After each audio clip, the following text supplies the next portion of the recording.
Bonjour à tous, vous êtes sur la Gazette de l'Abîme et pour ce nouvel épisode, j'ai le plaisir d'accueillir une figure connue et reconnue de la sphère psychédélique internationale.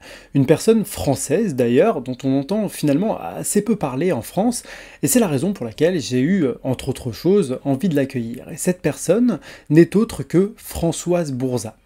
Françoise que j'accueille aujourd'hui pour évoquer pêle-mêle la question psychédélique, la tradition mazatèque et surtout l'accompagnement psychédélique de parents endeuillés par la perte d'un enfant. Alors, ce sujet, j'en conviens, est un sujet particulièrement sensible, nécessaire, il me semble, mais qui ne sera peut-être pas forcément à la portée de tout le monde, au regard des sensibilités de chacun, au regard de ce que chacun peut traverser dans sa propre vie. Il peut être intéressant de se poser la question de si l'on a envie de regarder cette vidéo, pour peu que l'on soit concerné de près ou de loin par ce sujet.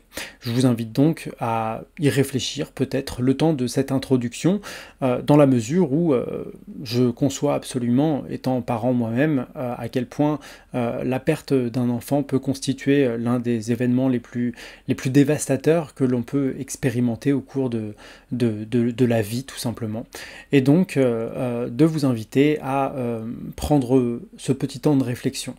Ce petit temps de réflexion qui se fera au long de quelques disclaimers qu'il me faut vous rappeler avant d'enchaîner sur l'interview à proprement parler. Le premier de ces disclaimers, vous venez de l'entendre, et le second portera tout simplement sur le fait que, vous le savez, la Gazette de l'Abîme produit un contenu qui traite de l'exploration de la conscience, de l'expérience et des substances psychédéliques, mais que pour autant, la Gazette de l'Abîme n'a pas pour vocation d'inciter qui que ce soit à consommer quelque substance que ce soit, ni à contrevenir aux lois en vigueur sur le territoire sur lequel vous vous trouvez. En l'occurrence, en France, les substances psychédéliques sont illégales et notre ambition ici n'est que d'apporter de l'information, de la réflexion autour des sujets que nous portons. Et puis, le troisième disclaimer que je vais évoquer ici est aussi un disclaimer particulièrement sensible, duquel nous avons parlé en amont de cette interview avec Françoise. Il se trouve que il y a 3 ans, je crois, il y a 1 ou 2 articles qui sont parus dans les médias américains et qui faisaient état d'une accusation à l'encontre de Françoise et de son mari qui évoquaient des malversations à caractère sexuel qui auraient pris place au cours de cérémonies psychédéliques conduites par Françoise il y a 15 ou 20 ans de cela.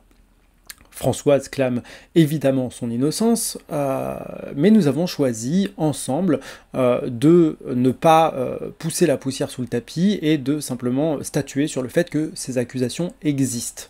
Pour autant, elles ne sont pas le sujet principal de cette vidéo. Je vous inviterai à le considérer dans les commentaires et considérer que pour ma part, eh bien, je respecte autant la parole des victimes, quelles qu'elles soient, et les victimes dans les domaines psychédéliques et dans le registre de l'agression sexuelle, il en existe et elles doivent être reconnues. Mais je reconnais tout autant la présomption d'innocence. Et à l'heure actuelle, dans la mesure où il n'y a pas d'accusation emmenée jusque dans les tribunaux, c'est sur cette présomption d'innocence que je m'appuie. Et de façon plus large, je vous avoue avoir un peu de mal, il faut bien le dire, avec la cancel culture et le principe de vouloir silencier quelqu'un au motif d'une accusation qui aura été proférée sur Internet. Voilà pour ce petit disclaimer que je vous invite à respecter, s'il vous plaît, dans les commentaires, avec la bienveillance que je connais à la plupart des personnes qui interagissent avec la chaîne. Et puis le disclaimer suivant, c'est celui qui simplement consiste à vous rappeler que la Gazette de l'Abîme, c'est un média indépendant qui n'existe que grâce à la contribution des personnes qui s'y intéressent, que nous avons une page Tipeee grâce à laquelle vous pouvez nous financer à la hauteur du montant qui vous plaira et que dans tous les cas, vos likes, vos commentaires, vos partages, vos abonnements sont autant de petites pierres à un édifice que nous pouvons continuer de construire grâce à vous. Et pour cela, je vous remercie dans cette vidéo, comme je le fais à chaque fois, de façon absolument sincère et de façon absolument chaleureuse. Et en parlant de de salutations et de remerciements chaleureux, j'en profite pour saluer et remercier Marie-Hélène. Marie-Hélène qui est une guide, une facilitatrice dans le monde psychédélique et qui a été formée à sa pratique au contact de Françoise Bourza. Et c'est grâce à Marie-Hélène que cet entretien aujourd'hui a lieu. Donc Marie-Hélène, si tu lis ce message, si tu entends ce message, et je pense que tu l'entendras, sache que je te remercie et que je t'embrasse et que j'espère te voir bientôt. Et puis, le tout dernier disclaimer, et ensuite on passe à la suite des événements, c'est celui que vous connaissez peut-être, qui tient au fait que depuis un certain temps désormais, avec une équipe dédiée, impliquée, formée, expérimentée à la question des sujets qui nous intéressent, nous réalisons quotidiennement des retraites. Quand je dis quotidiennement, c'est plutôt à hauteur d'une fois par mois. Et ces retraites, elles prennent place dans des contextes légaux qui nous permettent d'agir de façon libre et sans entrave à la loi française. Si vous avez envie d'en savoir plus à propos de ces retraites, je vous invite à vous rendre régulièrement sur le site www.lagazettedelabime.com ou bien de suivre nos stories sur Instagram, puisque je tiens régulièrement compte de ce que nous y pratiquons, et aussi de ne pas hésiter à nous envoyer un mail pour en savoir plus sur la façon que nous avons de travailler. Je vous remercie infiniment de votre attention, et sans transition, la Gazette de l'Abîme, Françoise Bourza, les Mazatèques, le deuil parental, tout de suite.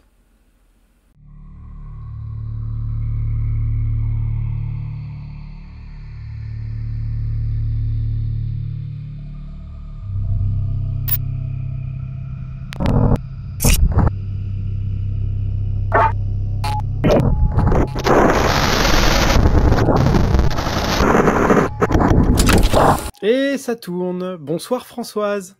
Bonsoir Balthazar. Donc Françoise Bourza, je le rappelle pour les personnes qui ne te connaissent pas, parce que on a beau te voir de façon assez régulière outre-Atlantique, je me suis aperçu, et c'est une des raisons pour lesquelles j'avais très très envie de t'inviter sur la chaîne, finalement en France on t'entend assez peu. Alors que tu es, à ma connaissance, une ressortissante française à l'origine, et que c'est une chance d'avoir des personnes comme toi qui ont pu se nourrir de toutes sortes de cultures, d'approches différentes. Et l'ambition de cet entretien, entre autres choses, va être aussi un petit peu de donner un petit peu de nourriture intellectuelle à toutes les personnes qui s'intéressent aux approches telles qu'on peut les trouver outre-Atlantique, aux États-Unis, au Mexique, puisque tu as été formé à une tradition mazatèque. Alors, je vais reprendre un petit peu dans les grandes lignes qui tu es, donc Françoise Bourza, qui est une sorte de trait d'union entre l'approche occidentale et une approche plus traditionnelle des psychédéliques. Et c'est sur cette base-là qui, je crois, se nourrit de presque 30 ou 35 ans d'expérience, me semble-t-il, que je te propose de dérouler cet entretien, qui peut commencer éventuellement peut-être par ce que tu voudrais ajouter à cette présentation-là. Quelle est ton approche des choses, comment est-ce que tu considères l'expérience psychédélique, et ce qui pourrait nous amener potentiellement, je l'espère, à ton actualité, ton activité la plus récente dans ce domaine-là, qui est l'accompagnement des parents endeuillés, grâce notamment à l'expérience, au voyage psychédélique, aux expériences de transcendance qui, me semble-t-il, peuvent faire beaucoup pour permettre au deuil de se dérouler de la façon la plus paisible possible, dirons-nous. Oui, oui. Bon, écoute, d'abord je suis ravie d'être sur ta chaîne, et puis de cette invitation à partager un peu quelques mots sur mon expérience, mes idées, mes activités, effectivement, qui ont été nombreuses depuis effectivement environ 35 ans d'activité au sein de ce champ psychédélique, de transformation, de guérison, d'ouverture de conscience, et que j'ai parcouru d'une manière, je dois dire, comment dire, d'une manière personnelle, puisque j'ai été appelé, enfin je peux dire comme ça un peu attiré par cette méthode pour des raisons tout à fait personnelles, de guérison personnelle, de traumatisme, de deuil aussi, puisque bon ça avait accompagné aussi, ces pratiques-là m'avaient accompagné au sein de faire mon deuil de mon père, donc j'avais perdu à 19 ans. Donc voilà, dire certaines histoires pesantes de ma vie qui m'ont été soulagées par cette approche psychédélique, donc de psychédélique, accompagnée quand même d'une intelligence psychologique, c'est-à-dire d'un accompagnement thérapeutique également. C'est-à-dire il y avait effectivement ces séances, on va dire, ces expériences avec les psychédéliques, et aussi un accompagnement thérapeutique solide. Et cette chose-là, cet amalgame intelligent, on va dire, m'a beaucoup attirée, et du fait, j'ai eu envie de continuer cette méthode, cette approche-là. Et donc, j'ai poursuivi des études en psycho, une maîtrise en psychologie corporelle, une maîtrise universitaire, et puis d'autres formations parallèles et complémentaires qui m'ont permis donc d'être outillée de façon à pouvoir vraiment accompagner ces séances, accompagner cette approche d'une écoute psychologique éduquée. Voilà. Donc effectivement, je me suis penchée sur ce champ psychédélique, surtout avec le MDMA et les champignons, le psilocybe, depuis donc le milieu des années 80. Donc ça fait longtemps que je suis sur ce chemin-là, à accompagner effectivement des personnes, à étudier beaucoup avec des personnes assez connues sur ce champ-là aux États-Unis en tout cas, qui ont été très formateurs pour moi, formatrices et formateurs, donc des personnes que je respecte beaucoup, qui la plupart sont décédés maintenant, mais certains sont encore en vie. Des personnes que je respecte beaucoup sur ce champ de recherche, d'élucidation, de comment, de pourquoi, de qu'est-ce qui se passe sur ce champ-là, pourquoi ça aide, comment est la meilleure manière de conduire cette approche-là. Et donc, effectivement, à travers mes voyages au Mexique qui ont démarré vers la fin des années 90, j'ai pu effectivement m'immerser dans une tradition plus autochtone, donc de cette approche avec les champignons, qui était donc ancestrale pour eux, puisque ça avait été pratiqué depuis des siècles et des siècles, on va dire. Hein. Et donc, j'ai pu m'immerser dans cette tradition qui m'a beaucoup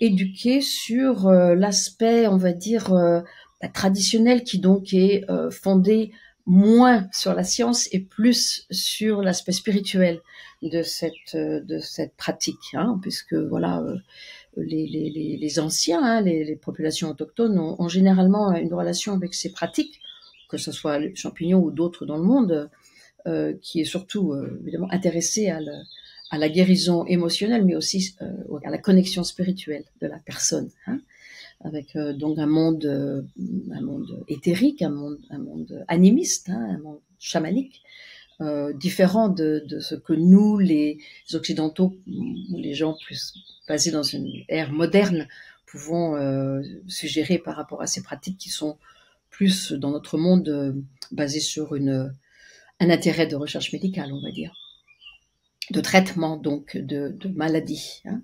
Donc voilà, c'est une approche différente qui a aussi une autre valeur différente, hein, qu'on ne peut pas comparer vraiment, mais qui est complémentaire. Si toi tu vois effectivement le fait ça n'est pas comparable, comment est-ce que tu pourrais nommer la complémentarité qui, à mon avis, est un sujet, en tout cas en France, qui fait débat dans les communautés psychédéliques entre les approches strictement scientifiques et la résurgence on va dire de cette dimension spirituelle qui est apparue presque de façon spontanée, hein, sans forcément pratiquer au contact de personnes du côté de l'Amérique du Sud ou de l'Amérique centrale. Il y a beaucoup de personnes qui, par le biais de l'expérience psychédélique, ont pu en étant laïque, éprouver une dimension sacrée, une dimension mystique. Et il y a souvent cette espèce de confrontation pour certains, complémentarité pour d'autres, entre ces deux visions-là. Comment est-ce que toi, tu lis la chose? Bah, si on se penche sur l'usage d'origine de ces matériaux-là, hein, on peut parler de champignons ou d'ayahuasca ou de peyote ou d'iboga, en fait, ces plantes sacrées qui changent l'état d'esprit, on va dire.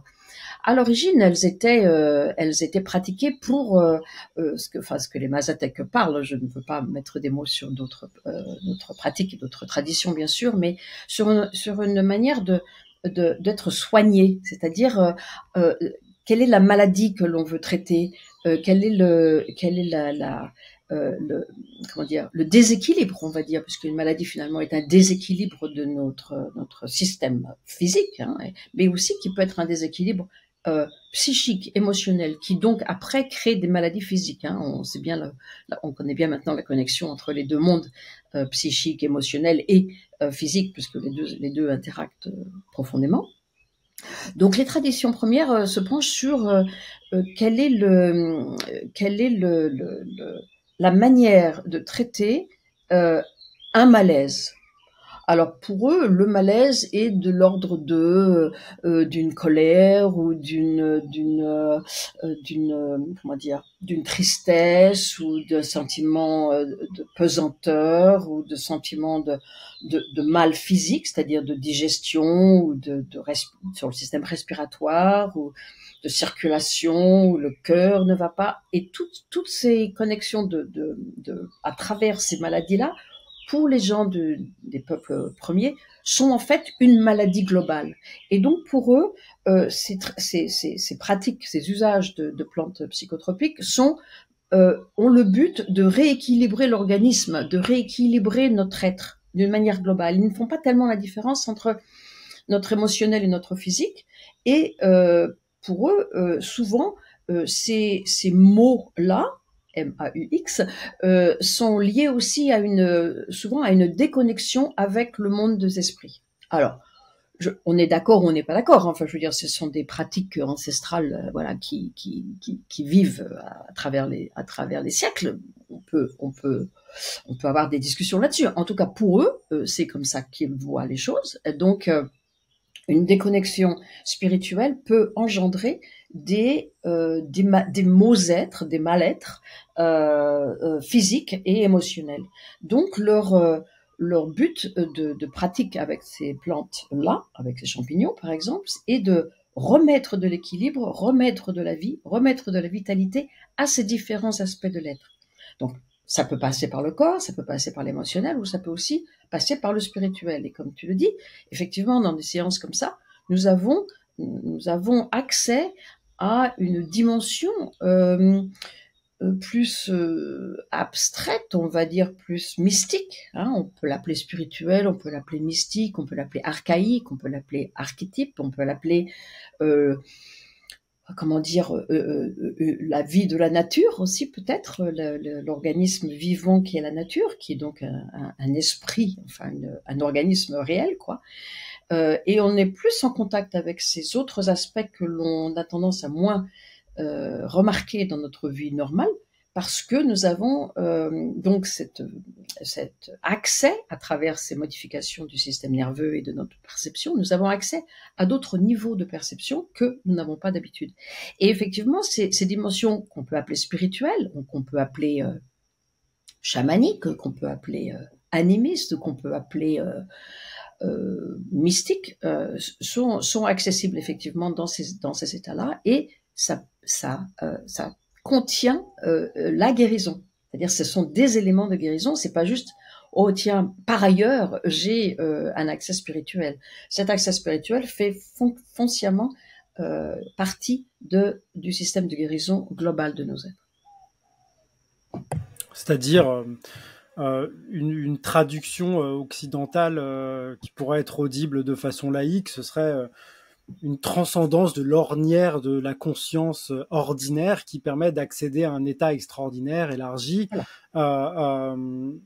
Qui permet de peut-être poser un regard un peu plus holistique sur les différents niveaux de l'être, que ce soit à un niveau physique, à un niveau émotionnel, à un niveau d'intelligence, et certains qualifieront même à un niveau énergétique, comme certains peuvent le qualifier de temps en temps. Est-ce que c'est pour toi une corrélation cohérente avec ce que tu décris? Absolument, absolument. On peut même dire des personnes, par exemple, des historiens de religion ou des grands philosophes se sont intéressés justement à cet état de modifier de conscience à travers ces expériences avec les psychédéliques et ont trouvé effectivement des accès encore plus profonds avec leur philosophie ou leur sujet d'étude. Hein.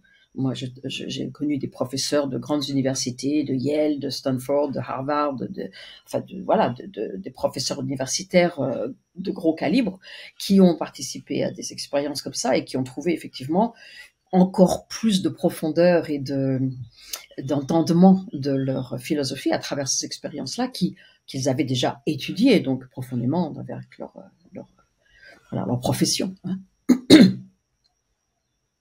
Ok.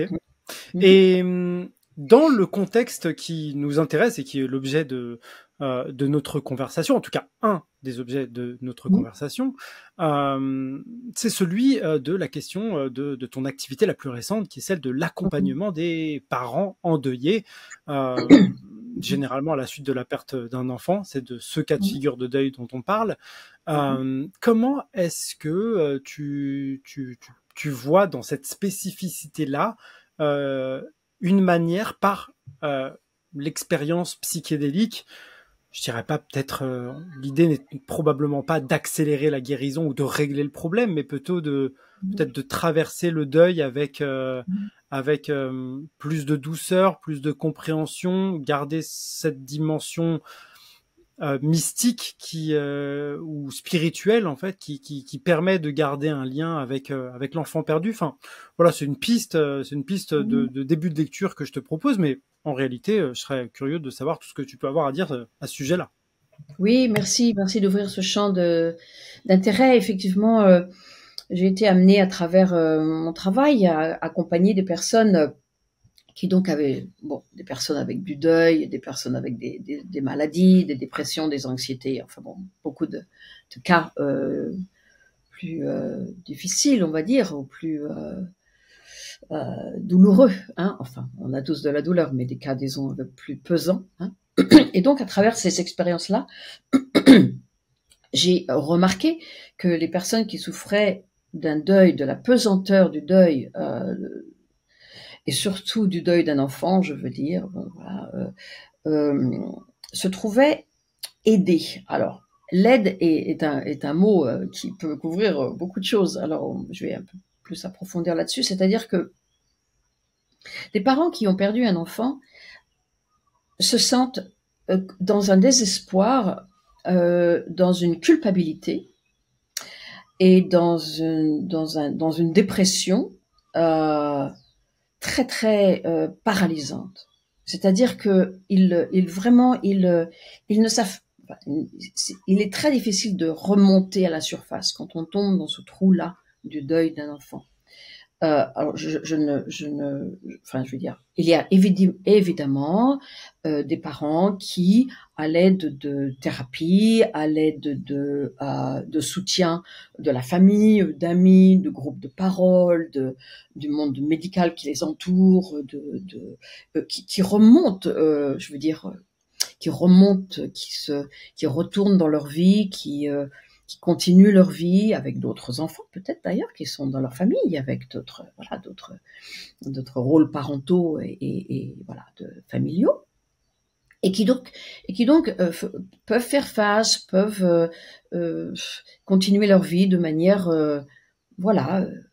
régénérescente, enfin voilà, qui peuvent survivre d'une manière je veux pas dire paisible, mais en fait, voilà, qui peuvent survivre. Et puis, il y a des parents qui n'arrivent pas. Il y a des parents qui malgré tout ce qu'ils font, malgré toute l'aide qui les entoure, n'arrivent pas à se remonter la pente, hein, n'arrivent pas à remonter.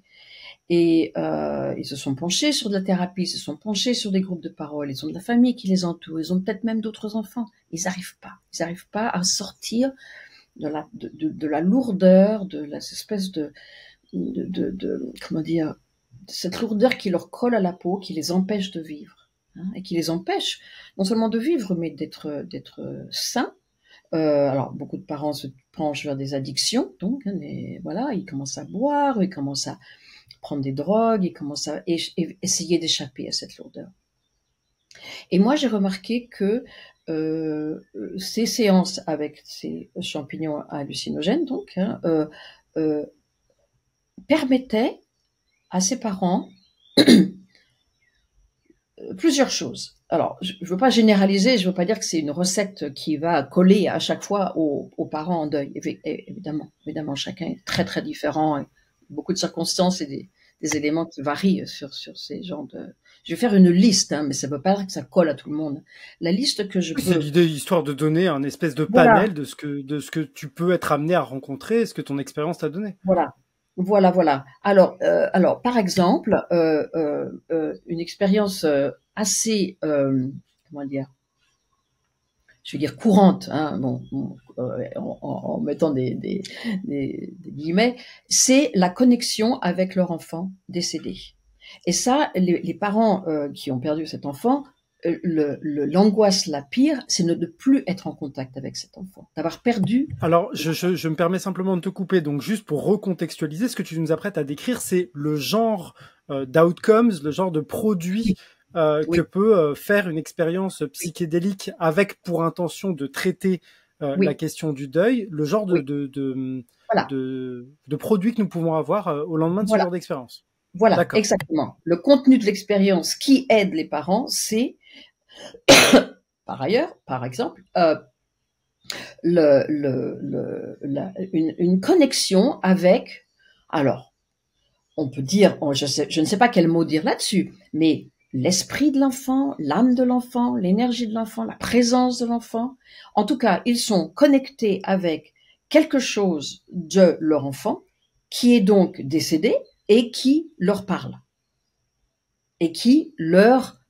Alors, si ça avait été une personne ou deux personnes, je me serais dit, bon, c'est peut-être une invention de leur psyché, en désir de connexion avec leur enfant, mais c'est récurrent. C'est récurrent et donc je commence à me dire que peut-être il est question d'une certaine possibilité d'être en c'est simplement qu'on nous ne comprenons pas vraiment quel est ce champ de contact possible au-delà de la mort. Enfin, moi je ne suis pas, je ne suis pas ni comment dire voyante ni comment dire, je n'ai pas de connaissances particulière ni scientifique de qu'est-ce qui se passe après la mort. En tout cas, je ne sais pas.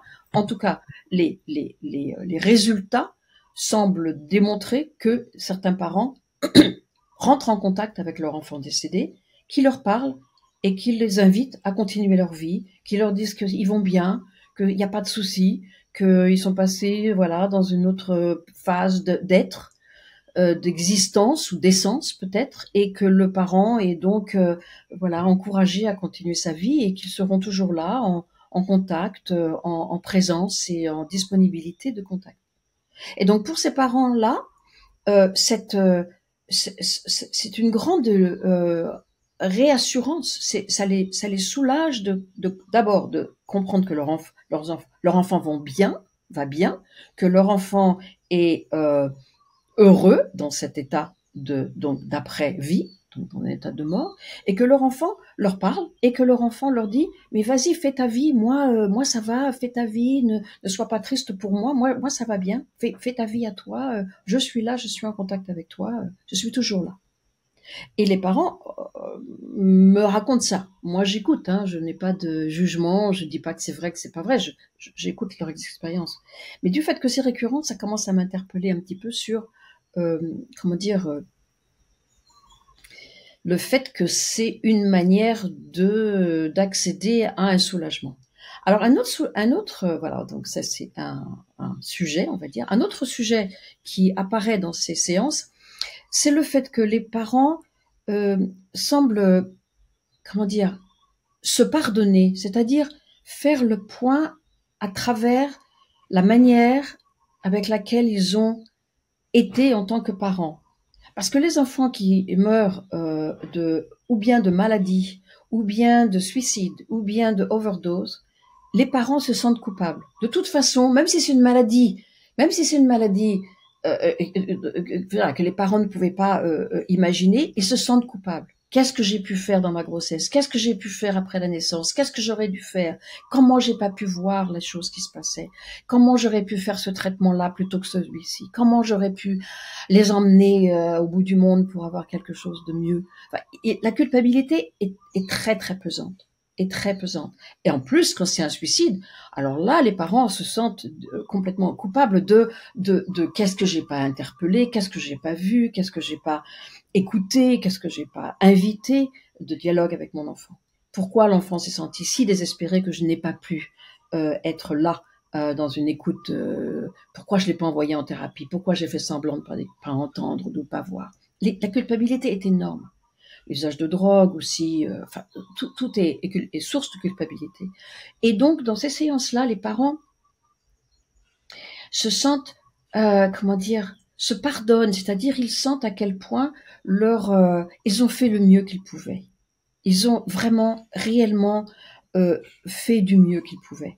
Ou s'ils ont fait une erreur. Alors, j'ai travaillé avec une famille, le père et la mère, où les pères et la mère se sentaient très, comment dire, absorbés dans leur vie d'adultes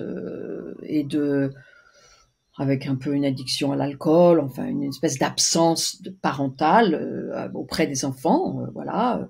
Et donc ils ont fait face dans la séance, ils ont fait face à leur propre addiction, à leur propre manque, à leur propre confrontation vis-à-vis de leurs actes parentaux, et ce sont comment dire, on fait lien avec la manière dont ils avaient été élevés eux, la manière dont ils avaient voulu avoir plus de succès que leurs parents à eux, donc voilà, d'avoir un peu plus d'argent pour leurs enfants, donc ils ont travaillé plus, donc ils étaient plus absents, mais ça venait d'un bon fond, enfin voilà. Et donc les gens font un peu la trajectoire de leur rôle parental et se pardonnent, enfin arrivent à une espèce de compassion personnelle par rapport à leur culpabilité. Donc ça, c'est un autre élément très fort de ce travail, on va dire. Une troisième ligne qui est forte aussi et présente, c'est les parents qui au milieu de ces séances, donc au milieu de cette séance avec les champignons, recontactent leur créativité, leur vitalité, leur joie de vivre, comment dire, leur vie à eux, enfin, en dehors de la vie qu'ils avaient en tant que parents de cet enfant décédé, c'est-à-dire leur passion pour la peinture, ou la nature, ou des amis, ou du jardinage, ou de la danse, ou de la musique, et ils se reconnectent avec ce qui leur fait du bien, les ressources, leur redonne le goût de la vie. Et ça, c'est un autre chemin de guérison, on va dire, qui n'a peut-être pas évidemment avoir affaire avec l'enfant même, mais qui a à voir avec leur propre réclamer leur vie de nouveau après cette lourdeur de deuil qui les a donc tellement paralysés et tellement démunis, où ils ne sentaient plus le droit d'avoir une vie agréable. Donc, comme si la souffrance était leur rôle maintenant de soutenir, quoi, que la vie était un chemin de souffrance, et là, ils redécouvrent un chemin de vie, un chemin de plaisir, de joie, de contact. Et donc ça, c'est vraiment un autre axe qui est très beau à remarquer dans ces expériences. Donc il y a évidemment une multitude de variété sur ces chemins-là, mais là, ce sont 3 grands axes que je peux nommer là voilà, sur cette question. C'est étonnant ou pas d'ailleurs, la façon dont les axes que tu décris me semblent être ceux qui sont les plus récurrents en fait dans les raisons qui vont amener une personne, hormis la question du deuil, à réaliser l'expérience psychédélique. Il y a toujours euh, cette connexion à la dimension spirituelle qu'on peut prendre en comparaison justement avec le fait d'entrer en contact avec son enfant, cette dimension de la guérison qui passe aussi par le pardon dont tu as parlé, et puis cette dimension de meilleure connaissance de soi, de créativité, de plus grande connexion aussi bien à soi, aux autres qu'au monde, que tu sembles exprimer à travers ce troisième aspect. Ce qui m'interpelle dans la façon que tu as de décrire ces choses-là, c'est effectivement ce côté très surprenant, qui ne surprendra probablement pas la plupart des personnes qui regardent cette chaîne, puisque souvent ce sont des personnes un petit peu au fait des sujets que nous évoquons, mais c'est vrai que dans l'expérience psychédélique, on parle souvent de rencontres avec des entités on peut qualifier de spirituelles. Comment est-ce que ces personnes-là intègrent? Est-ce qu'on peut trouver par exemple des phénomènes de résistance? Par exemple, je sais pas, dans une perspective particulièrement matérialiste dans une représentation particulièrement matérialiste, certains pourraient être tentés de réduire cette rencontre avec l'enfant perdu à un espèce de tour de passe-passe neurochimique, par exemple. Est-ce que c'est des choses que tu rencontres ou est-ce qu'au contraire, ce sont des expériences et des voyages intérieurs qui ne demandent pas de confirmation? Écoute, la plupart des parents qui se penchent sur cette possibilité comment dire, d'expérience, hein, parce qu'on va pas dire que c'est une guérison, enfin une expérience, ont essayé beaucoup de choses avant. Quand elles arrivent à cette décision de se faire aider à travers ces expériences, il y a une espèce de désespoir. Il y a un désespoir, comment dire, j'ai tout essayé, il y a rien qui marche, j'y arrive pas, je suis je suis au bout de mon rouleau, j'arrive pas à refaire surface, et j'ai vraiment envie d'autre chose. Donc ils ont confiance, ils sont tellement démunis c'est désespéré finalement qu'ils sont, cet espoir les soutient, et donc ils croient aux choses dont ils rentrent en contact dans cette expérience. Ils ont une espèce d'innocence voilà, ils sont pas vraiment résistants, malgré que certains viennent avec n'ont jamais pris de substance, n'ont jamais été dans des états pareils. Donc il y a vraiment une espèce d'éducation ou d'avertissement. Enfin, évidemment, il y a beaucoup de préparation en amont et beaucoup de soutien en aval, d'ailleurs, dont on peut parler. Mais leur désespoir est tel qu'ils sont vraiment réceptifs de tout ce qui peut se passer, parce que ils peuvent plus.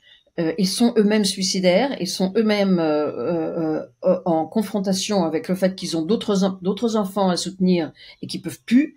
Et donc vraiment, ils sont dans un état que je remarque de grande souffrance et de grande détresse. Donc il y a une espèce une espèce de réceptivité qui est en place avec ça. C'est-à-dire que la souffrance est telle qu'ils sont prêts à envoyer paître tous les schémas avec lesquels ils sont construits, pourvu que il y ait un chemin vers la vitalité qui soit retrouvé. Absolument. D'accord. Ok. Alors, ça fait combien de temps que tu as fait le choix d'accompagner de façon plus spécifique comme ça les familles endeuillées, et qu'est-ce qui motive ce choix en particulier? Parce qu'il y a plein de comment dire, avant de te laisser répondre, évidemment, Oui, bien sûr. On le voit aujourd'hui avec espèce ça pousse dans tous les sens, en fait, des gens qui ont au fur et à mesure que l'approche psychédélique se démocratise, que on en entend parler, on voit naître toutes sortes de retraites qui vont, enfin, tout simplement des approches thérapeutiques encadrées dans les milieux hospitaliers jusqu'à des choses qui vont aller toucher sur les questions du chamanisme, etc. Qu'est-ce qui motive ce choix en particulier? Est-ce qu'il y a quelque chose de particulier qu'on touche à ce moment-là, et puis aussi peut-être avoir ta perspective pour les personnes qui peut-être en France seraient amenées Oui. enfin en France, c'est illégal évidemment, mais qui seraient amenées à rencontrer ces personnes-là Oui, dans ces oui, cadres-là et avoir un oui, petit peu oui, ta oui. perspective sur cet aspect. Mhm. À travers mes années de pratique, donc j'ai croisé, malheureusement, j'ai croisé un certain nombre, enfin malheureusement pour eux, enfin, bon, j'ai croisé un certain nombre de parents qui avaient perdu des enfants. À travers donc voilà 35 ans d'accompagnement, évidemment, j'ai rencontré des personnes à travers des deuils multiples et variés. Et le deuil parental m'a semblé, enfin m'a choqué de cette de l'horreur de ça, de cette tragédie de ce deuil. Enfin, c'est, c'est, c'est un deuil tellement inconcevable. Enfin, dans l'ordre des choses. Enfin, on perd des parents, on peut perdre des amis, de maladies, mais perdre un enfant, c'est vraiment quelque chose de très viscéral, de très archaïque, qui est vraiment profondément, ouais, je veux dire viscéral, quoi. Enfin, c'est viscéral. Ça touche au nœud de notre corps, quoi. Ça nous sape le la vie, quoi. C'est un cordon ombilical qui est déchiré. C'est très, très, très tragique. C'est très poignant. Et j'ai mesuré, enfin mesuré, j'ai ressenti plutôt que mesuré, parce que ça se mesure pas vraiment, mais j'ai ressenti ce côté tragique comme ça, et j'ai eu envie de, comment dire, on- j'ai eu envie de amener des parents ensemble. C'est-à-dire que j'ai soutenu beaucoup de parents à travers mes années de pratique, hein, thérapeutique, psychanalique. Quelquefois, il y avait un parent dans un groupe, etc. Donc, qui était avec ce sujet-là, mais en solo. Hein, et j'ai eu envie d'amener des parents ensemble. Alors ça s'est fait un petit peu il y a quelques années avant le Covid, en fait. Ça s'est pas vraiment formalisé auparavant. Alors il y avait des groupes, je faisais des groupes de femmes, et il y avait certaines femmes qui avaient perdu des enfants, qui avaient fait des avortements, des fausses couches. Enfin, ça apparaissait, et je sentais bien le besoin de ce sujet qui pouvait être, comment dire, soutenu d'une manière plus cohésive, en groupe, ensemble, de façon à ce qu'il y ait un langage commun, à une expérience commune, ou bien d'écoute plus informée et plus comment dire, résonante, hein, entre les participants. C'est ce que je désirais. Et en fait, donc cette idée d'amener un groupe ensemble s'est formalisée aux États-Unis environ en 2000. Il y a pas des années, en 2000, je sais pas, il y a 9 ans environ. Je dialoguais avec un ami qui qui est toujours d'ailleurs à Los Angeles, un cancérologue de soins palliatifs pour enfants. Donc c'est son travail dans un hôpital à Los Angeles, un hôpital pour enfants. Et donc il fait face à des enfants qui meurent donc voilà, de maladies. Et donc il fait face au deuil des parents. Hein, donc, puisque c'est des enfants, voilà, ces patients sont des enfants en soins quelquefois palliatifs, donc quelquefois ils survivent, mais certains en soins, ils sont terminaux, quoi. Et donc, nous avons dialogué là-dessus en essayant de voir comment les familles sont-elles soutenues après ce deuil. Et effectivement, il y a des groupes de parole, effectivement, il y a des psychiatres et des psychologues qui se penchent, qui soutiennent ces parents donc en deuil. Et puis, ils partageaient avec moi que effectivement, il y a des parents qui entre guillemets, s'en sortent, et des parents qui ne s'en sortent pas, quoi, qui n'arrivent pas, ou qui sont soutenus pendant un an, mais après, voilà, il y a une échéance de soins, de soutien qui donc s'achève, et donc après, ils sont seuls. Ils peuvent continuer une psychothérapie, évidemment, un soutien personnel, mais on ne sait pas si ces parents-là vont mieux avec le temps ou pas. Et en fait, il y avait un grand souci de sa part pour est-ce que ces parents sont vraiment est-ce que ces parents sont vraiment vont mieux ou est-ce oui ou qu'est-ce qui se passe avec eux quoi après.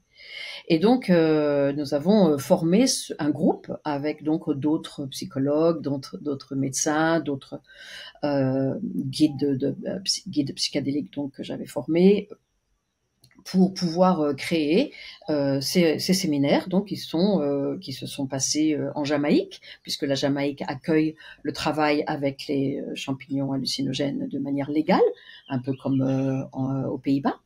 Donc nous avons pu voilà, animer des groupes en Jamaïque, donc avec des parents qui venaient des États-Unis voilà, pour bénéficier de ces séminaires-là d'une semaine. Alors nous avons choisi de faire ça pendant une semaine parce que il est important de créer du lien, il est important d'avoir d'autres aspects qui sont mis en jeu autour de ces cérémonies-là, c'est-à-dire il ne s'agit pas uniquement de se enfin comment dire, de se sentir soutenu uniquement par la cérémonie, mais aussi par tout ce qui se passe autour de ce dialogue entre parents, d'un certain travail de pratique d'expériences artistiques dans la nature, de méditative, de voilà, de différents outils, d'outils de lien, d'éveil, de mise en préparation finalement par rapport à ces séances-là qui sont quand même voilà qui peuvent être assez surprenantes hein, de contenu et d'expérience. Et donc j'ai eu envie de bon donc ces séances-là, ces séminaires-là se sont déroulés avec beaucoup de je veux dire de succès, c'est-à-dire que les parents ont eu des résultats comme j'ai exprimé très bénéfiques. Hein, ils ont trouvé ça tout à fait excellent. En plus de ça, ils ont fait du lien entre eux, donc maintenant ils ne sont pas seuls, ils continuent à se voir, à se parler, à faire des choses ensemble et à se soutenir. Donc il y a énormément de liens entre parents qui se sont tissés à travers ces expériences et à travers ce renouveau de vie ou ces différentes expériences-là, de différents aspects de l'expérience. Et puis donc à travers ça, j'ai été amenée à en parler et dans une conférence l'année dernière, en septembre l'année dernière en Belgique là, et donc j'ai été sollicitée pour imaginer offrir ce genre de séminaire aux Pays-Bas pour des gens de francophones, quoi, pour des gens de langue française qui pourraient aussi, des parents qui pourraient bénéficier de ce genre de soutien-là. Ça vient chercher des choses quand même, hein, d'entendre ça en tant que jeune parent. Oui. Ce que tu exprimes, ce Oui. par quoi ces personnes-là semblent traverser, et aussi d'espèce de la lumière que tu as l'air de décrire en fait à l'issue des choses. C'est-à-dire que ça n'enlève, je suppose que ça n'enlève rien à la difficulté que peut être une telle expérience, mais le simple fait de démontrer que la vie continue et qu'elle continue d'exister au travers du parent aussi bien, et qu'il puisse retourner dans sa communauté, dans sa vie, dans son rapport avec les autres, avec cette vitalité-là. Enfin, je ne peux que me dire que c'est une belle mission. Oui, je me sens enfin bon, j'ai d'autres patients, j'ai d'autres personnes avec d'autres histoires et quelquefois des pathologies très lourdes et quelquefois juste une espèce de curiosité sur cet aspect du monde psychédélique et de cette ouverture plus voilà, globale et de conscience. Mais ce sujet du deuil parental me touche. Enfin, je n'ai pas perdu d'enfant personnellement, donc je ne peux pas vraiment avoir la même expérience. Je ne sais pas si c'est heureusement ou malheureusement, mais voilà, c'est ça. En tant que parent, je suppose qu'à partir du moment où on en a, on peut ne serait-ce que sentir l'effroi, oui, en fait, je suppose. Oui, c'est ça. Et d'ailleurs, je veux nommer ici publiquement ma gratitude envers des parents, des personnes qui ont travaillé avec moi auparavant en Californie, qui ont été philanthropes et vraiment ont fait des dons financiers conséquents afin que d'autres parents puissent être soutenus. Parce que de faire ces séminaires-là, ça coûte cher et il est hors de question que ça soit inaccessible pour des parents qui n'ont pas des moyens. Donc, l'argent n'est pas une limite, hein. C'est pas une condition d'accès ou pas. Donc, j'ai fait appel à des personnes de mon cercle de personnes avec qui je travaille en Californie qui sont des chefs d'entreprise, enfin bon, d'autres personnes qui sont assez qui ont pas mal de ressources, disons, on va dire, et je leur ai fait appel, je leur ai expliqué ce que je voulais faire en Jamaïque, quel était mon but, et leur générosité et leur générosité immédiate. En 48 heures, j'avais énormément d'argent, quoi. $250 000. J'avais un fonds monétaire incroyable afin de soutenir qui que ce soit, quoi que ce soit, avec quoi que ce soit, parce que eux-mêmes étaient parents. Et donc, ils se sentaient tellement mobilisés ou sollicités ou avec je vais pas dire en imaginant, on veut pas commencer à imaginer des choses, mais à essayer de savoir comment ils pourraient eux se sentir, qu'ils avaient vraiment envie d'aider d'autres parents qu'ils ne connaissaient pas et qu'ils ne connaisseraient jamais. Et donc les dons étaient conséquents.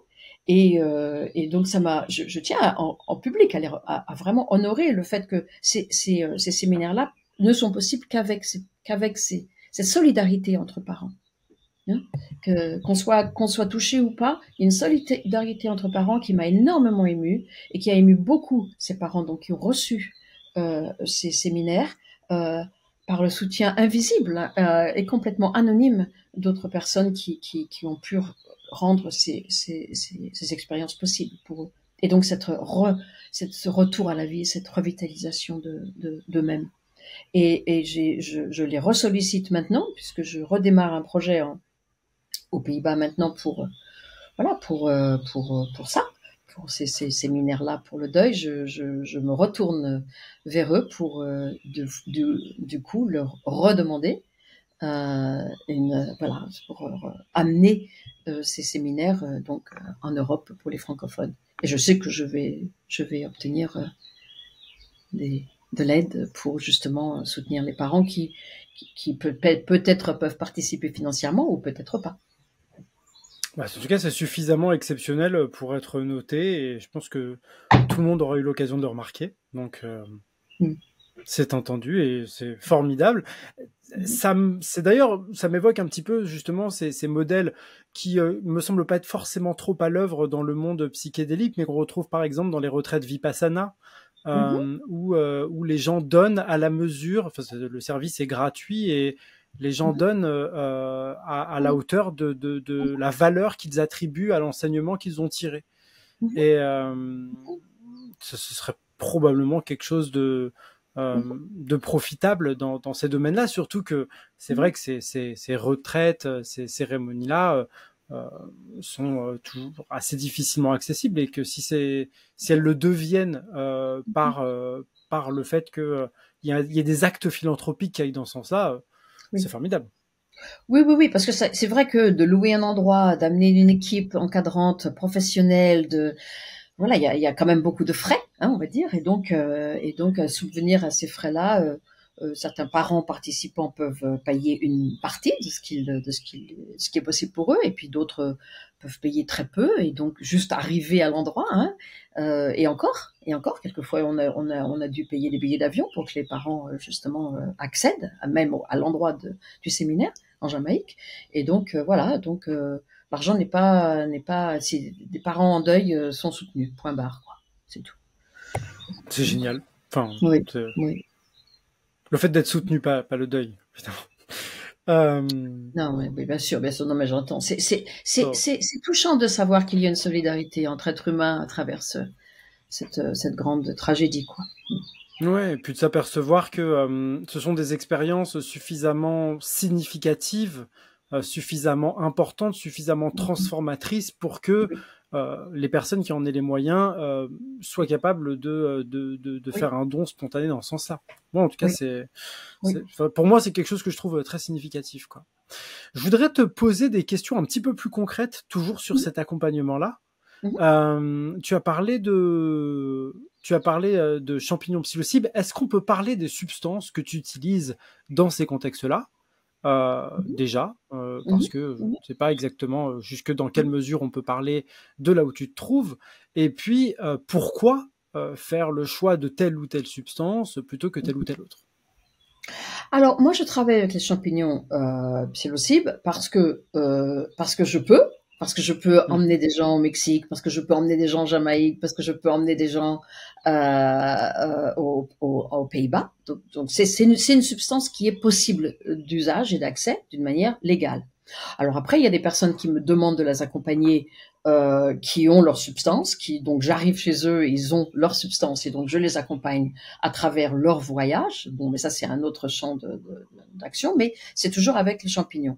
Donc ce sont des substances qui sont permises, enfin en tout cas en Californie, permises de possession. Donc la personne a le droit de posséder un certain montant de cette médecine. Et donc moi, je peux être présente pour la consommation de cette médecine. Bon, donc je travaille dans un espèce de cercle où cet accès et cet usage est possible. Donc c'est pour ça que je peux aussi en parler. Hein. En Jamaïque, c'est complètement autorisé. Aux pays-Bas, l'usage des truffes est autorisé, etc., etc. Au Mexique, évidemment, c'est un usage ancestral, donc c'est autorisé. Donc je pense qu'il y a d'autres substances qui sont très bénéfiques aussi. Et d'ailleurs, beaucoup de recherches a été faite sur le MDMA, sur la question du traumatisme, puisque effectivement, des parents euh, qui, qui rencontrent leur enfant suicidé dans une pièce ou en overdose sont dans un énorme trauma, dans un moment très traumatisant et qui peut être très soutenu à travers justement l'usage du MDMA qui donc est clé sur l'approche sur le trauma, la détresse post-traumatique, je ne sais plus comment on dit en français, PTSD, ça Ça s'appelle en marche anglais. très bien en français. Voilà. Et donc, effectivement, le MDMA est une substance très bénéfique. Malheureusement, elle n'est pas encore, comme on le sait, bien sûr, dans les nouvelles récentes, elle n'est pas encore légalisée ni aux États-Unis ni nulle part d'ailleurs. Donc, elle n'est pas, cette substance-là n'est pas accessible. Alors maintenant, il y a des parents qui choisissent d'en faire quand même avec des accompagnateurs, avec des amis, avec certains praticiens, pour essayer de faire le pas à travers ce traumatisme-là. Mais je trouve que les psychédéliques genre champignons sont très efficaces par rapport à cette approche parce que justement, ils permettent et comme je l'ai dit auparavant, et comment dire, un amour envers soi ou une compassion envers soi. Il permet aussi une connexion donc possible avec donc cet enfant disparu. Hein. Donc ces aspects de transcendance, comme tu disais, cette espèce d'aller au-delà de cette réalité-là, euh, euh, euh, euh, comment dire, euh, est connoté avec le champignon. C'est-à-dire que pour accéder à d'autres champs de de réalité ou d'autres champs de conscience, il est, il est, il est nécessaire de laisser ce champ de conscience-là, euh, comment dire, s'effacer un peu. Hein. Et donc, pour accéder à plus grande conscience, il faut se détacher de cette conscience réelle de notre réalité d'aujourd'hui ici. Et ça, c'est ce que peut faciliter le champignon. Donc, si c'est très difficile d'obtenir un passage dans d'autres réalités sans lâcher celle-ci. Et ça, c'est quelque chose que le champignon peut aider. Hein.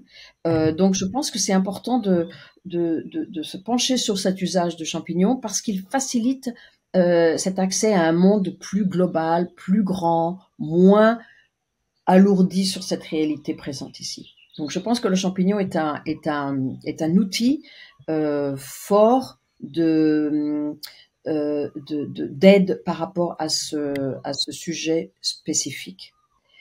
Par ailleurs, je veux dire que de par la molécule du champignon même, qui a été maintenant scientifiquement étudiée, on remarque que pendant les expériences de champignons, le système nerveux est activé d'une certaine manière de sorte que différentes zones de perception sont en communication plus intense. Donc le souvenir avec l'émotion, avec comment dire, des histoires, des chocs, tout se trouve en interaction, en communication plus active, puisque les régions du cerveau sont donc en interaction plus comment dire, plus active, plus soutenue, voilà, plus mobilisée, plus soutenue, plus nombreuse. Il y a plus de les réseaux de connexion entre les régions du système nerveux sont plus nombreuses, donc le système de guérison est plus aigu. Tu fais référence, par exemple, aux résultats de l'imagerie cérébrale qui avait été faite par Carl Harris à l'Imperial College de Londres, voilà. Ce genre de choses. Ouais. Voilà, exactement. Ouais. C'est-à-dire, en fait, on a ces espèces de grandes autoroutes neuronales qu'on emprunte quotidiennement à l'état ordinaire de conscience qui sont mis en sommeil par l'action de la psilocybine qui, d'un coup, fait que on quitte ces grandes autoroutes pour emprunter tous les petits chemins de traverse. Ouais. Et on se rend dans des espaces, on va dire, mettons ça sur un plan symbolique, on se rend ça comme si on prenait des petits chemins qu'on n'avait pas l'habitude d'emprunter et d'un coup, en cartographiant tous ces petits chemins, on a une image un peu plus globale de ce que peut être la conscience et c'est donc à ça que tu fais allusion, en fait. Et c'est là aussi que se situe, cette perspective augmentée, quoi.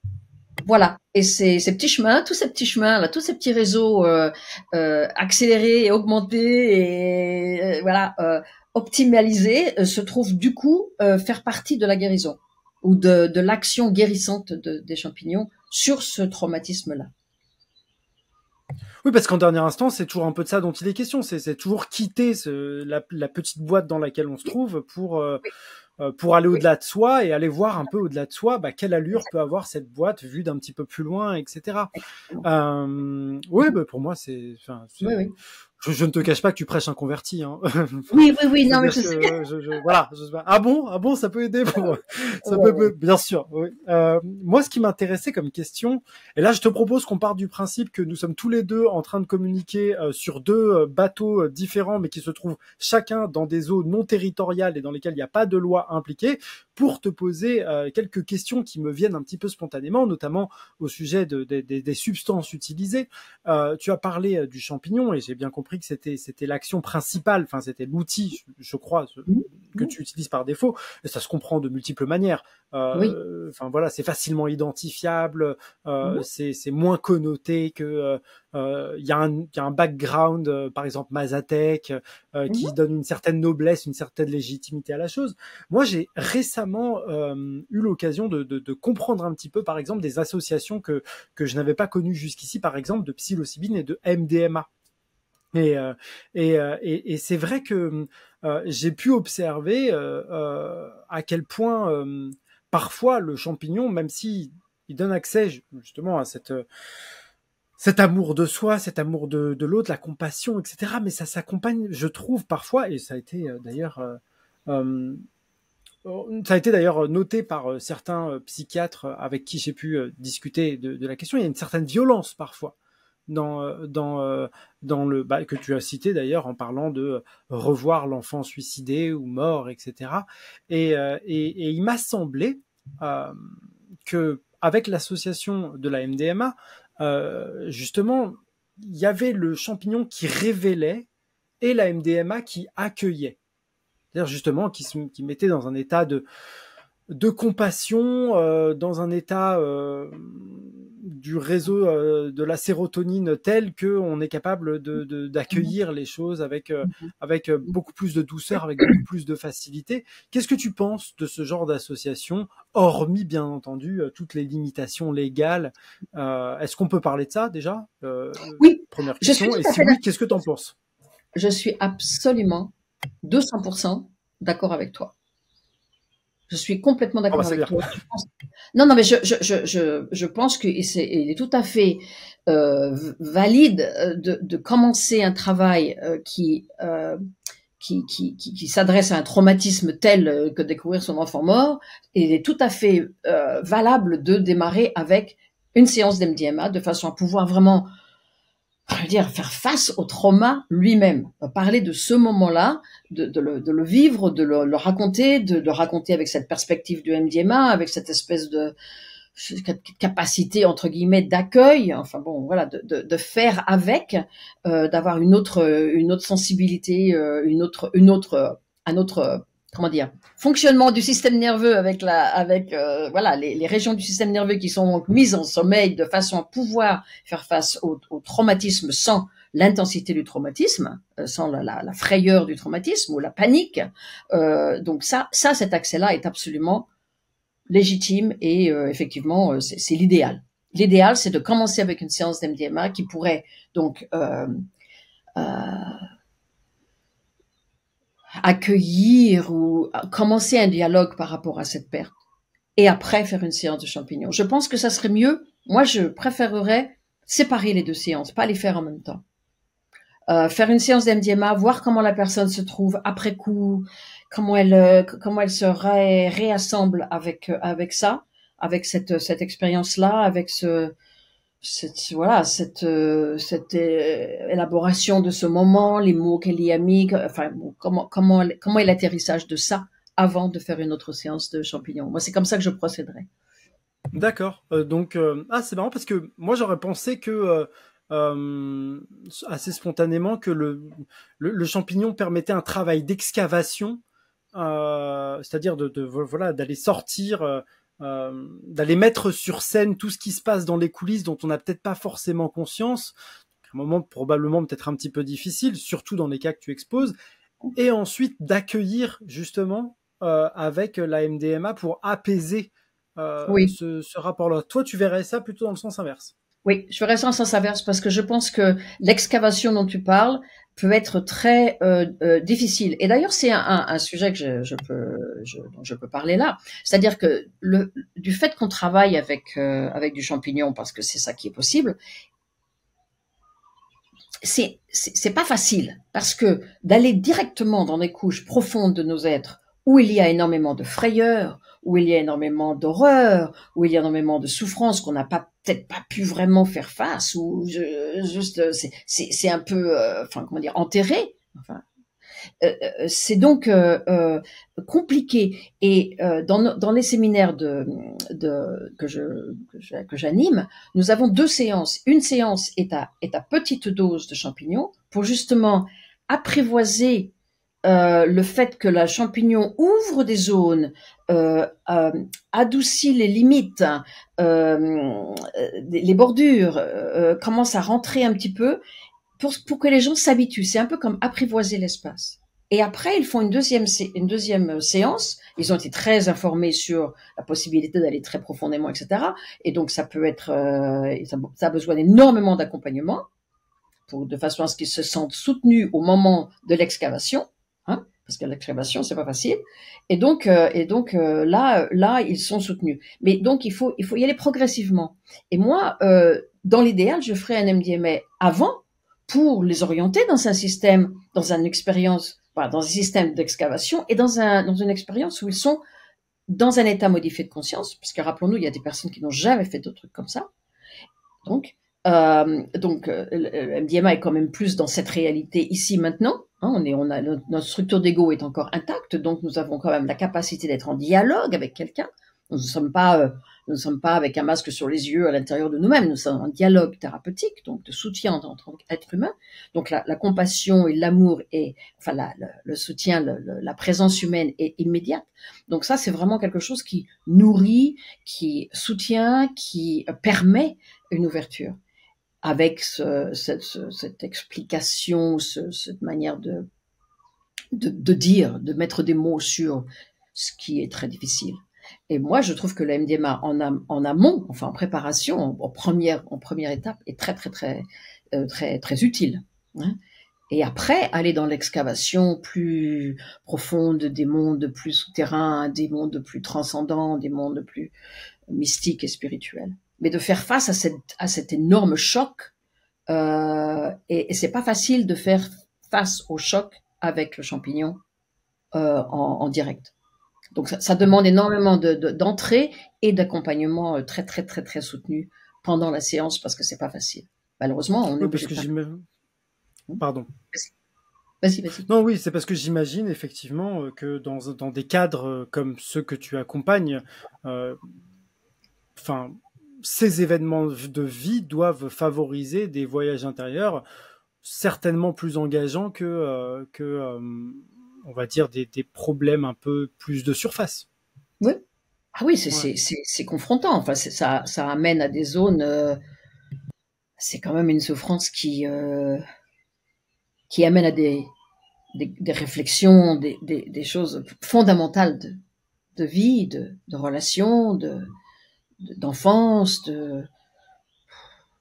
c'est c'est c'est c'est fort tout de suite quoi. Il y a pas il y a pas de bordure quoi. On va directement dans le précipice quoi. C'est ça que je veux dire. Et donc ce qui est important, ce qui m'amène à dire justement que d'accompagner ce genre de d'expérience exige une grande finesse, une grande technologie, une grande comment dire éducation. Ça demande une comment dire ça demande d'être formé, ça demande d'être vraiment très pointu sur la manière de préparer, sur la manière de dialoguer, sur la manière d'accompagner, sur la manière de soutenir après, sur la manière de repréparer pour l'autre séance. C'est vraiment de la dentelle. C'est pas on va faire la séance, les champignons vont tout faire. Parce que c'est pas facile, c'est pas facile. Ça peut être très dramatique, très tragique. Ça peut y avoir des pleurs pendant des heures, des gens qui se roulent par terre d'horreur et de souffrance.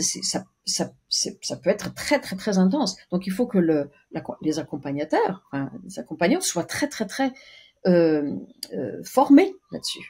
Hein, qui savent comment accompagner ce genre de choses, qui savent comment faire le lien avec les personnes en amont, c'est-à-dire que chaque parent a son accompagnateur ou accompagnatrice attitré en amont, hein, qui l'a préparé, qui était en lien. Du coup, pendant la séance, il y a cette présence-là qui est sécurisée, et donc après coup, il y aura la même présence après. Ça demande c'est une orchestration très très très subtile et très précise pour accompagner les parents comme ça. C'est pas bon, on va faire une séance de champignons, ça va le faire. C'est très très très minutieux, comme pour que ça soit bien fait. Parce que moi, je Ouais. pense que c'est un sujet lourd, ça demande quelque chose de précis, d'attentif et de très pointu au niveau de la formation des gens. Mhm. Quels seraient, à ton sens, les prérequis essentiels, les prérequis fondamentaux pour accompagner ce genre de choses, sans parler nécessairement d'une formation en particulier, mais plutôt la sensibilité, l'expérience de vie, oui, les fondamentaux Mhm. pour accompagner de tels Mhm. cadres.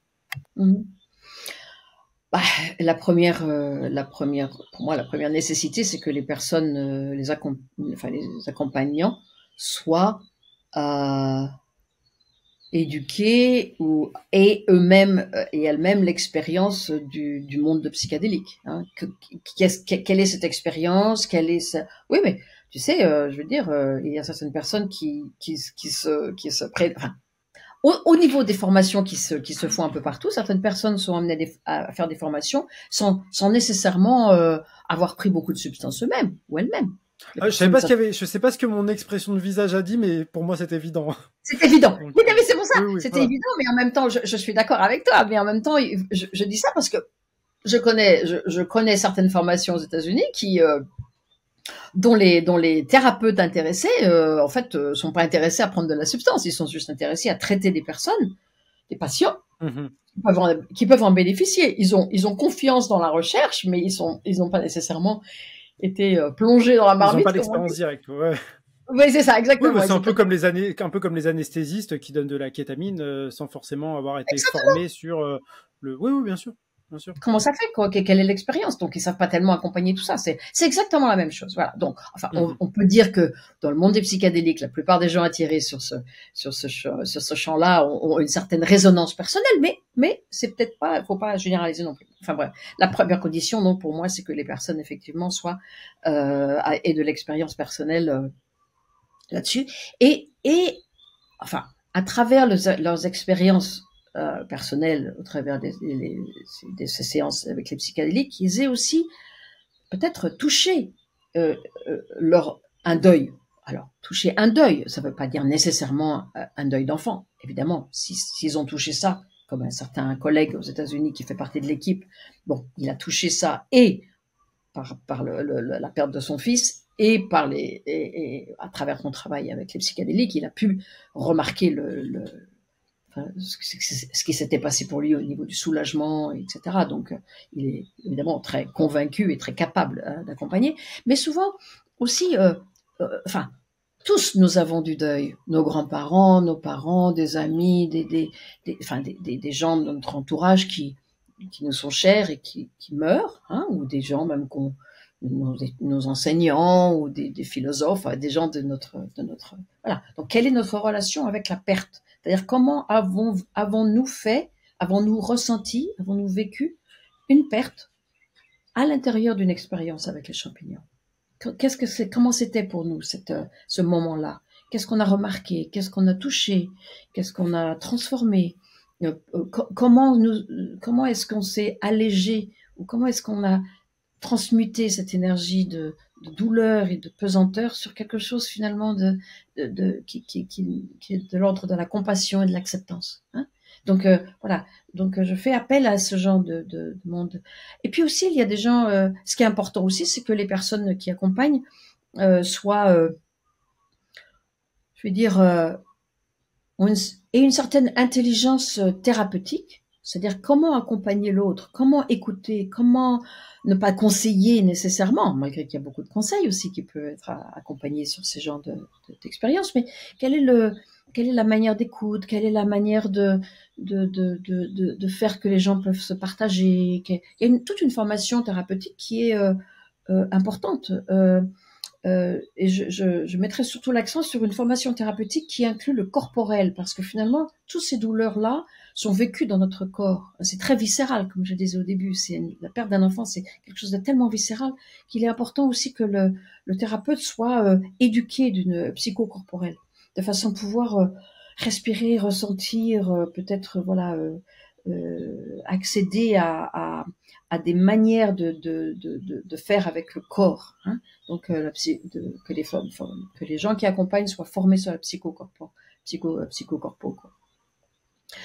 Il est important que les gens aussi qui accompagnent ça soient comment dire aient une espèce de dimension on peut dire spirituelle, ou au moins d'accueil des choses peut-être plus éthériques, peut-être plus globales, peut-être plus on va dire cosmiques, ou on va dire spirituelles, ou certaines, ça peut être religieux, voilà, une espèce d'écoute ouverte, accueillante en tout cas, et peut-être même résonnante personnellement sur une dimension plus invisible des choses, parce que finalement dans ces mondes-là nous touchons à de l'invisible, et donc il est important d'avoir ou une écoute garantie, ou au mieux une résonance personnelle, voilà. Même si c'est pas la même, mais quelque chose qui est de l'ordre de l'invisible, qui est présent dans notre perception. C'est facilement accepté. Enfin, je suppose qu'aux États-Unis, en comparaison de la France, où mon sentiment, c'est que depuis l'effondrement de la monarchie du droit divin, auquel s'est suivi le siècle des Lumières, la voie de la raison, etc., on a beaucoup perdu de cette dimension spirituelle qui est la plupart du temps, à mon sens, dans mon champ de vision à moi, assez mal perçue.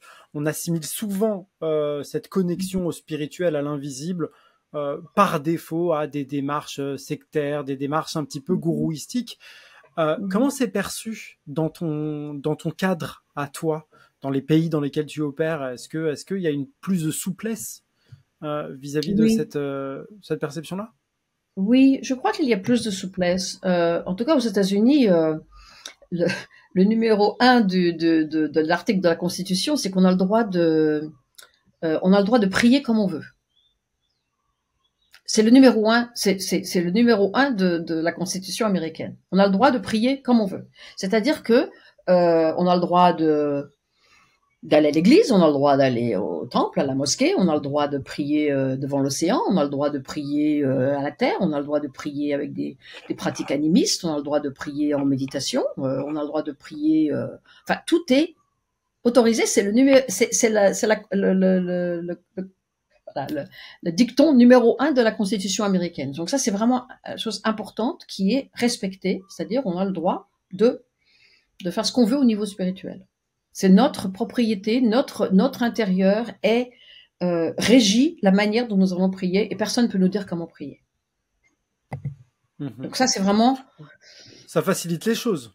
C'est acquis quand même. Ouais. Hein. C'est-à-dire que d'ailleurs aux États-Unis maintenant, certaines églises ont été octroyées le droit de leurs pratiques religieuses avec la consommation d'ayahuasca ou de champignons.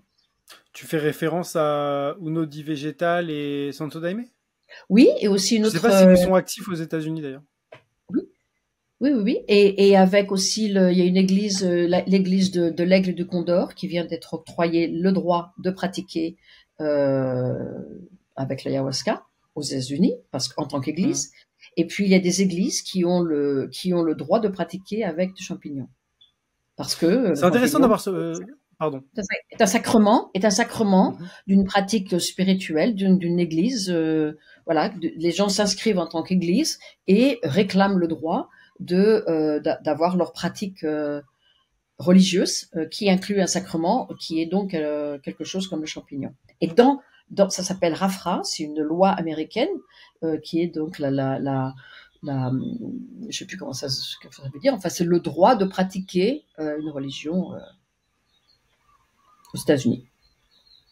C'est intéressant d'avoir cette perspective américaine, puisque c'est vrai que en France, l'évolution ne peut essentiellement se faire que par l'activisme, c'est-à-dire plus par une liberté de droit à explorer la conscience. Enfin, je suppose que je t'apprends rien puisque tu es française aussi, mais simplement de mettre un petit peu en parallèle ces deux perspectives-là.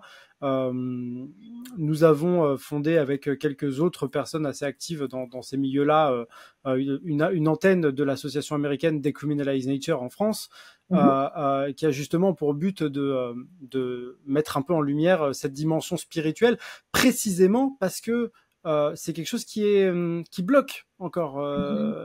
Et ce que tu as l'air de dire, c'est que ça fait partie intégrante du processus thérapeutique tel que tu l'envisages, tel que vous l'envisagez avec ton équipe.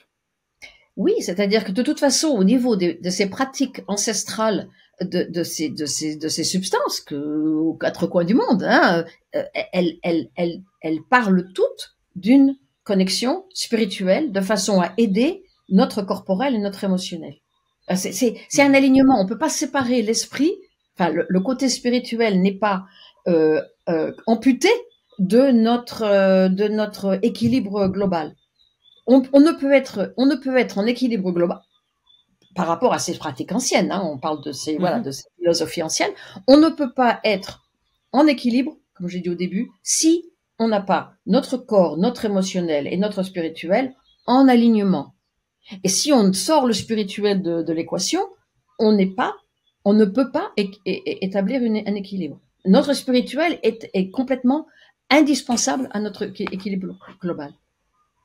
Pour eux, c'est comme ça que c'est leur langage. Hein. Je ne dis pas que c'est nécessairement mon langage. Enfin, j'y adhère parce que j'ai remarqué à travers mes pratiques et à travers mon immersion là-bas que effectivement c'est légitime. Il y a quelque chose de vrai, enfin que j'ai remarqué dans mon travail, hein, et dans le travail par rapport à ses parents justement endeuillés, qui est comment dire justifié, on va dire. Cette philosophie-là, elle se trouve prouvée vraie, on va dire. Mais c'est aux quatre coins du monde, ces pratiques ancestrales sont profondément reliées à une connaissance, une ouverture, une perception spirituelle du monde. Et donc on peut pas détacher ça, quoi. En tout cas, moi, je souscris. Bah, je vois que tu gardes une distance là-dessus, je souscris. Oui. Oui, c'est-à-dire si qu'en France, je pense que le système de la pensée cartésienne, toute cette pensée qui comment dire, si je pense donc je suis, si je peux penser, donc j'ai mon monde en contrôle de comment je peux suggérer, avoir l'expérience de mon monde, ça passe par la pensée. Donc ça passe par ce dont je suis capable de concevoir. Voilà. Hein? Donc c'est tout à fait comment dire, voilà, c'est une philosophie qui régit beaucoup ce qui s'est passé en France. Alors ça peut changer effectivement, mais c'est quand même assez lourd par rapport à d'autres espaces qui peuvent être plus mystérieux, moins contrôlants, moins en passant par le réfléchi, la pensée, mais justement un mystère, une surprise et l'inconnu, quoi. Si c'est inconnu, ça n'existe pas dans le système cartésien. Donc c'est ça la différence, hein. Oui, et puis culturellement, on tient à la Révolution française, on tient à la chute de la monarchie, on tient à la République, on tient au schisme, on tient à toutes ces choses-là auxquelles on associe peut-être encore un peu trop, peut-être la question spirituelle qu'on a, peut-être en France, en tout cas dans la lecture que j'ai, qu'on associe vraiment à une espèce de pouvoir dépassé, notamment parce qu'il était particulièrement oppressif. Oui. Donc je pense qu'il y a une espèce de travail pour en revenir à quelque chose de plus libre. Et c'est vrai qu'il y a aussi cette tentative de revenir à quelque chose de plus libre, mais qui est très vite va être caricaturé jusque ce qu'on appelle le New Age aussi. Et voilà, il me semble qu'on est dans une espèce de recherche d'équilibre que les États-Unis ont trouvé avec un petit peu plus d'harmonie, en tout cas dans ce cadre-là. Mais c'est bien qu'on revienne sur la question. Et moi, je voudrais revenir un tout petit peu, à moins que tu aies un mot à dire sur cette question de la dimension spirituelle, sur un petit peu l'issue de ces accompagnements aux personnes, à ces parents endeuillés. Tu m'as dit qu'il y avait un suivi qui se faisait. Et je voudrais savoir. Voilà, qu'est-ce sur un temps plus long que le séjour, sur les mois, sur les semaines, peut-être sur les années qui suivent. Je ne sais pas si tu gardes ce lien-là dans un temps aussi long, mais comment est-ce que la vie se transforme pour ces personnes-là?